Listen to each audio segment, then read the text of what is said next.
listening to the Life Edit Project podcast, where busy, ambitious high achievers get the tools they need to fight overwhelm and overthinking with balance, self-mastery, and a positive mindset. I'm your host, Elizabeth Burrows. I'm serving up bite-sized truth bombs in a judgment-free zone based on my perspective as a life coach, wife, mom, and recovering overachiever. We keep it real over here, which usually means some combination of insightful, entertaining, and a hot mess express. So, if you're looking for perfection, look elsewhere. But if you're still with me, let's dig into this week's episode. Good day, good people. Welcome back to the Life Edit Project podcast. We are still working our way through the postseason, so I've got another rebroadcast for you this week. I promise it's good stuff. You want to stick around. Right now, as I record this intro, we are less than 3 weeks away from 2024. Can you believe it? Like, seriously, where did the year go? And it occurred to me that many of you are probably starting to think about or are already thinking about what you want to do in the new year. So I'm dusting off a live stream I did on Instagram about 2 years ago as we were headed into 2022. Now, don't let the years fool you. The tools I'm offering you in this episode, the questions I'm offering you, are timeless. You could literally use these every single year as a prelude to setting your goals for the new year. So take notes, play it back a few times if you need to, put what you learn into action. Also, as a reminder, this was originally recorded as a live stream video in my living room, not in a soundproof studio because this was not a podcast episode, so there might be a little more background noise than normal. Also, my daughter Naomi definitely video bombed me because it was a video. She video bombed me towards the end and she makes her presence known. And I didn't try to stop her. I just kind of rolled with it. So enjoy that little slice of real life because, we keep it real and unfiltered over here. Lastly, I do want to remind you, I'm not just a podcaster, I'm a life coach, y'all. And so if what you get from me here on this show is helping you in your real life, one, I expect it to, because I bring you good stuff. That's how I come. But also, you would benefit even more if you were to work with me as your own personal life coach. So instead of just listening to these episodes once a week, you could get a private coaching session with me each week, where you have my undivided attention and all of my coaching expertise at your disposal. With that kind of support, you can find a way to solve any problem and move through anything that has you stuck. And you can have that kind of support going into 2024. To get started, all you have to do is tap the link in the show notes to book a sales call with me to talk about my one-on-one coaching program. We can do big things together in 2024. And I'm ready to get started when you are. Okay, that's all the intro for today. It's time to dig into the meat and potatoes of this episode as I give you 3 questions to ask yourself before setting goals for the new year. Let's go.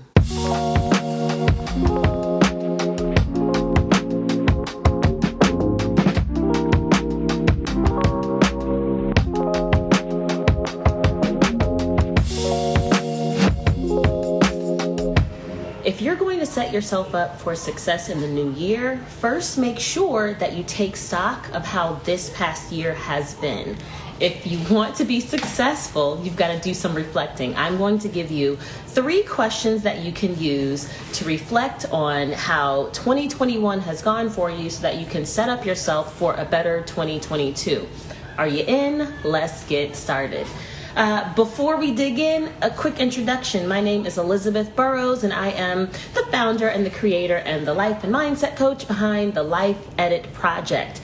I am here to help you get your life, right? Like I said, I'm a life coach, I'm a mindset coach, and I help my clients unpack and declutter their minds so that they can prioritize themselves without shame, guilt, or overwhelm. And ultimately, that sets them up to create the results that they want in their lives. Now, what's this got to do with the new year and closing out the year strong?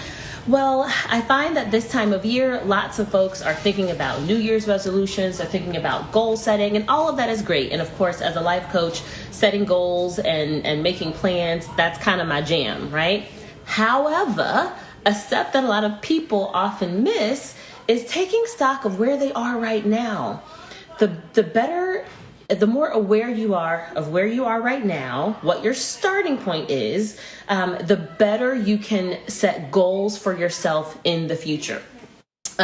So I'm just going to go through what I've come up with 3 questions that you can use to reflect on how the past year has gone for you in order to then move on to like your goal setting and making your plans and creating your vision board and all that good stuff. All right. Now, do me a favor if you're catching the replay or if you're on live, like this, comment, drop in the comments, let me know what it is that you're thinking about for the new year, what kind of questions you have, and whether or not this video here is relatable for you and helpful. Okay, so first, why questions? Here's the thing. There's a whole lot of science and lots of research out there on why questions work so well for our brains. And essentially the answer is that our brains like to solve puzzles. And questions are like puzzles that you put in front of your brain. And when there is a question, our brain likes to automatically seek out an answer. But our brains are also wired to be as efficient as possible and to use as little energy as possible, which also means that we're going to take the lazy way out when it comes to answering questions. We're going to try to find an answer that we already know. We're going to answer a question the way we think it might be, instead of really digging for deeper answers just because it's easier, right? That's what our brains naturally do. And what this means is that in order to really get the biggest bang out of the questions you ask yourself, you've got to ask powerful questions. The right question can actually unlock creativity within your brain.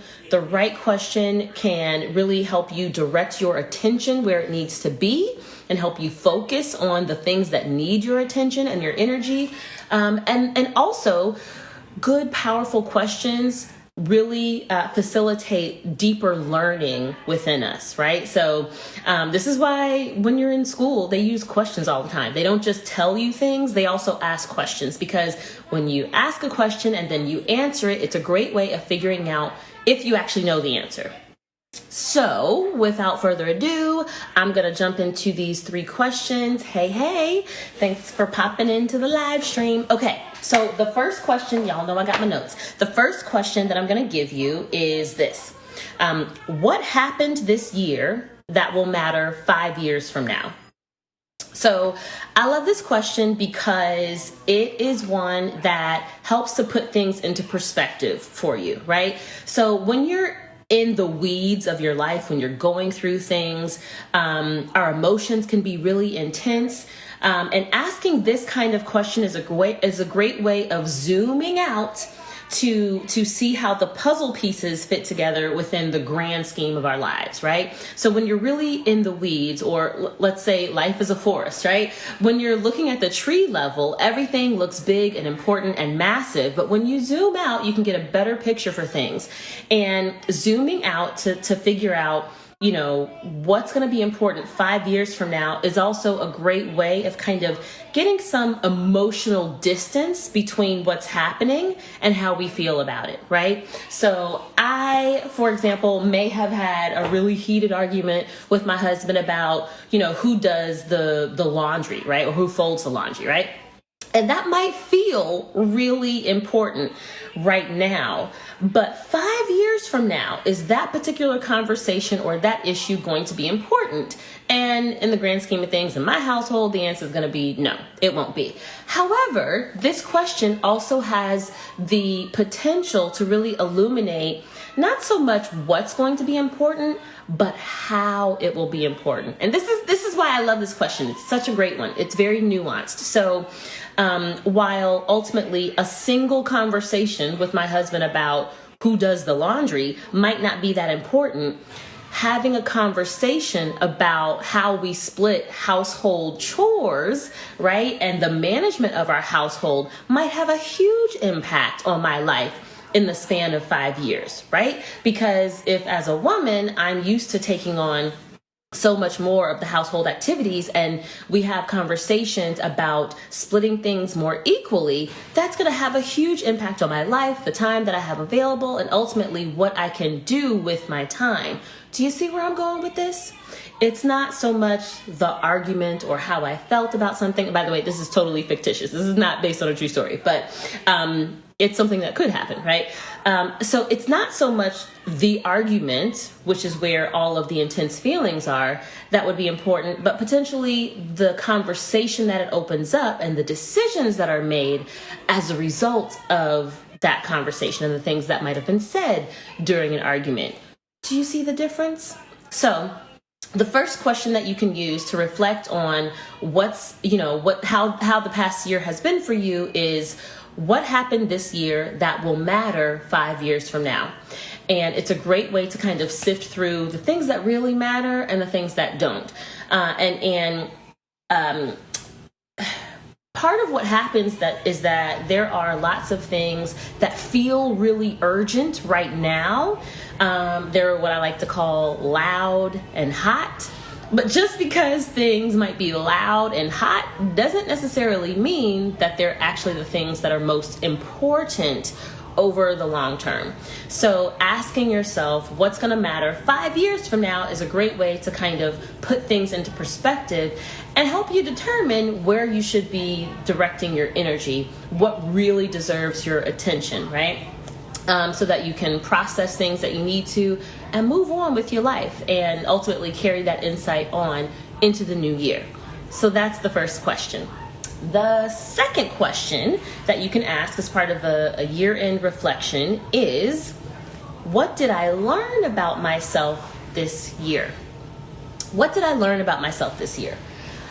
I like this question because this is one that is designed to shift your perspective from a what happened to me to who am I?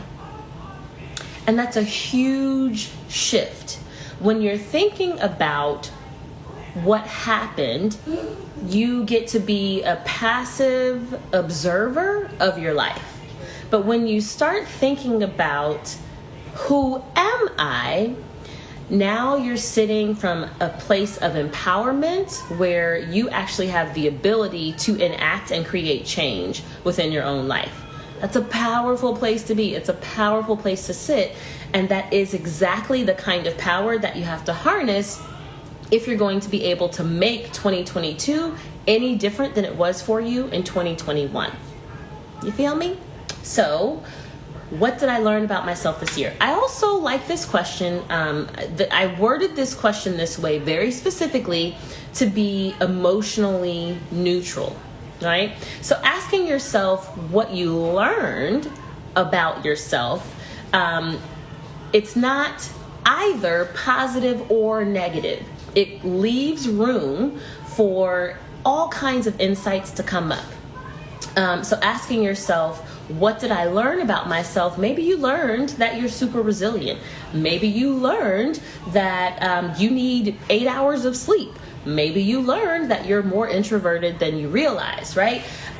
These are all things that don't have to be emotionally charged, right? So hello everybody, thanks for popping in. So that's another powerful question. And when you make room for things to just come up, you create possibilities for yourself to learn and to actually acknowledge things. And that's always super helpful. So the first question was, what happened this year that will matter 5 years from now? The second question is, what did I learn about myself this year? And the third question, drum roll please, where do I have opportunities to grow? Where do I have opportunities to grow? So this is a really powerful question, also because of the way it's worded. So what a lot of folks get wrong when they kind of do some of this reflecting and taking stock of where they are is that they ask themselves, what worked or what didn't work, right? And sometimes times, if you're not really practiced and disciplined at managing your mind, a question like what didn't work, or what did I do wrong, or what mistakes did I make, is the kind of question that is just like giving your inner critic a megaphone and letting her go off on you, right? It opens up just more opportunities for self-criticism. And that is not an empowered place to be. When you are attacking yourself and telling yourself how terrible you are, how many mistakes you made, right? That is not that does not put you in a powerful mindset where you can then enact positive change in your life. So instead, asking the question, where do I have opportunities to grow? It's not asking specifically like what was wrong. It is asking about possibilities. It is focused on possibilities instead of deficiencies. It's focused on abundance and growth instead of scarcity and lack. It is focused on the future and what paths are open before you, as opposed to what happened in the past that you cannot change but that you feel terrible about. Do you see the difference? Do you see why this question is better than a different type of question like what mistakes did I make? Also, using the word opportunities is one that is more open-ended as opposed to being really prescriptive, right? So asking yourself what opportunities you have to grow just allows you to identify potential areas where you might be able to take action. But then you can use those answers, those areas that you identify for growth, to then create goals. You get to decide. So acknowledging the fact that you have an opportunity to grow is different than making a decision that you want to grow and how much growth you want to have, right? So I think of this question as kind of a warm-up to more traditional goal setting. So asking yourself, what opportunities do I have to grow? And you get to list as many opportunities as you want, right? You get to identify as many opportunities as you can think of. And it doesn't mean you have to do anything with them all, but just getting practice at identifying opportunities for growth allows more possibilities to reveal themselves to you. So those are things that I like. So those are 3 questions that I am recommending as part of a year-end reflection. And what you can do with these questions is, so there's lots of ways that you can use them, right? You can talk yourself through them, right? So if you're someone who likes to process more verbally, open the voice memo app on your phone and talk out the answers and see what comes up. If you like to write, y'all know I'm a big fan of journaling. And I have all my special notebooks and journals. You can use each one of these questions as a journal prompt and see what comes up, right? And you can take them all in one sitting, or you can take them one journal prompt at a time, one question at a time, and journal the responses as they come. But what's really most important is that 2 things. 1, give yourself time to actually sit with the questions and come up with the answers. So if you just give yourself 5 minutes, your brain is going to default to trying to take the easy way out. And if you ask yourself, what opportunities do I have to grow? Your brain is going to reach for the same things that it always reaches for in terms of mistakes and things you need to do differently, right? But taking the time to really sit with a question like that allows you to go farther, go deeper, and come up with newer answers and newer insights that maybe you haven't had before. So give yourself enough time to really sit with these questions and work through the answers.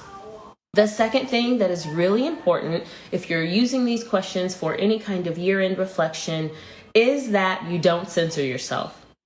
Give yourself permission to be fully honest and fully authentic with your responses. Nothing should be off limits, because you don't have to do anything with these answers, right? Like, take the pressure off. This is not a homework assignment. This is just a tool that's in your toolbox, something that you can use to inform your New Year's resolutions, which I'm not a fan of, or your goals for the next year, or whatever kind of plans you're making for 2022. these questions will just give you more information to work with as you put those things together. So have fun with it, right? Make it fun. Make a morning of it. Make an afternoon of it. Make an evening of it. Whatever it is that works for you, whenever you feel like your creative juices will be most responsive and flowy, like get into the flow, sit down with a good cup of coffee if that's your jam, or sit down with a good glass of wine, like whatever your jam is, right? And allow yourself the time and space and freedom to just let it all come up and come out. And if you do this, I promise you that you will be in a solid position to really position yourself for a stronger and better new year in 2022. Yeah, that's my daughter, Naomi. Happy New Year. Happy New Year. Happy New Year, y'all. I hope this was helpful. If y'all have any questions, feel free to drop them into the comments. You know, I love a good question, so I love to respond to them. What are you doing? I'm taking over. Oh, gosh. Move, please. Thank you. Yeah, so by the way, so y'all know I love really powerful questions. I would be remiss if I did not mention the fact that powerful questions are part of what make coaching such a powerful tool for your personal development as well. So I've just gifted you 3 powerful questions that you can use to reflect. And by the way, you don't have to just wait until the end of the year to use these questions. These might be good questions, you know, if you tweak them a little bit, that you can pull out anytime that you want to do some reflecting and take stock of where you are when you're getting ready to make some goals or make plans, right? So you don't have to just wait to pull these out once a year. You can pull them out anytime that might be useful for you. Yeah, so I wanted to make sure I said that. But if this was helpful to you, let me know. You can drop it in the comments. You can send me a DM. I would love to hear from you. And if you're interested in getting some support in taking this work deeper, if you're interested in being supported with really powerful questions on a regular basis, to drive your attention and focus and creativity even more so that you can make 2022 your best year yet, hit me up and let's talk about life coaching and let's see if my style of mindset coaching is what you need. We can hop on a free discovery call. We'll hop on a Zoom call and we'll talk about what coaching is. We'll talk about what kind of results you want to see in your life, and you get a chance to make a decision. You get a chance to make a decision about what you want to do. All right. So the link to schedule a discovery call, if you're interested, is in my bio. Otherwise, thank y'all so much for watching. Be sure to like and share this if it was helpful, because, you know, someone else needs it too. All right. Thanks so much. Peace. Yo, live your dreams. Thanks for tuning in to this episode of the Life Edit Project podcast. I'd love to hear what your favorite moment or key takeaway was from this conversation. You can send me a message on Instagram, Facebook, or Twitter to let me know. My handle is @LifeEditProject, all one word, in all the places. My social media is linked up in the show notes to make it easy for you. Holla at your girl. I'll be back next week with another episode. In the meantime, don't just stay busy with the life you have. Get busy creating the life you want.